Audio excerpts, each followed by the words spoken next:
Public life में एक चीज मैंने सीखी है, अगर आप कोई बात कहें और दोनों साइड उससे थोड़ा थोड़ा परेशान हो तो इसका मतलब है कि सवाल नाजुक है और आपने सटीक बात कही है। यही इस बार हुआ जब से मैंने कल रात को लोकसभा चुनाव के आकलन 5वें फेज के बाद अपना फाइनल आकलन पेश किया एक वीडियो में। तब से प्रतिक्रिया देखने के बाद से मुझे लगा कि भाई तीर सही निशाने पे लगा है।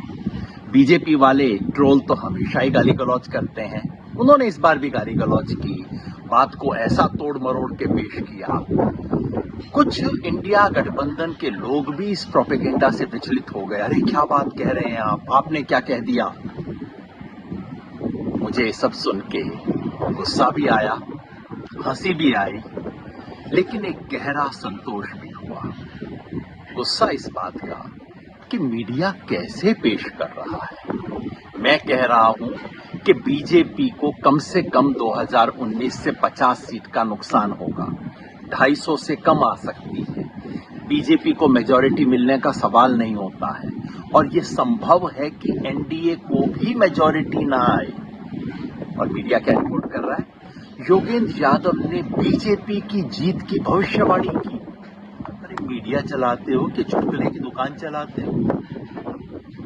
हंसी इस बात की आई है कि बीजेपी के दरबारियों को और उनका समर्थन करने वालों को भी योगेंद्र यादव का कंधा चाहिए अपनी बात की विश्वसनीयता बनाने के लिए। शुक्रिया कहने का मन किया, लेकिन एक गहरा संतोष इस बात का हुआ कि आखिर ये बहस उस बिंदु पे आ गई जहां पिछले 1.5 महीने से मैं इसे लाना चाह रहा था।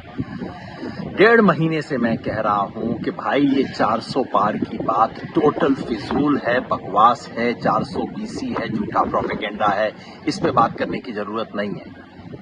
इतने महीनों तक बात करने के बाद अब मीडिया ने इस पे पूर्ण विराम लगा दिया है। मैं ये भी कह रहा हूं कि 303 के ऊपर जाने की बात नामुमकिन है।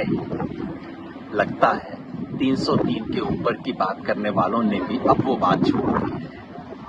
मैंने ये भी कहा कि बीजेपी को 272 के ऊपर नहीं जा रही है, 272 से नीचे है। लगता है बिना बोले बीजेपी के समर्थकों और मीडिया के मित्रों ने इस बात को भी स्वीकार कर लिया है और बहस उस बिंदु पे आ गई है जब मैं पहले से कह रहा हूं कि असली बहस केवल इतनी है कि क्या पूरा एनडीए मेजॉरिटी ला पाएगा या नहीं ला पाएगा। मैंने ये कहा कि 5वें दौर के अंत में एनडीए आगे था, इंडिया पीछे था।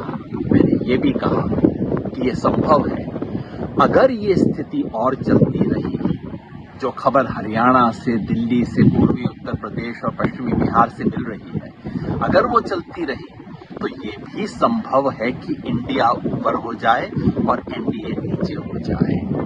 मतलब ये चुनाव पलट चुका है। ये सरकारी और दरबारी मीडिया के प्रोपेगेंडा से सावधान। बस देखते रहिए खेल चुनाव का और खेल मीडिया का।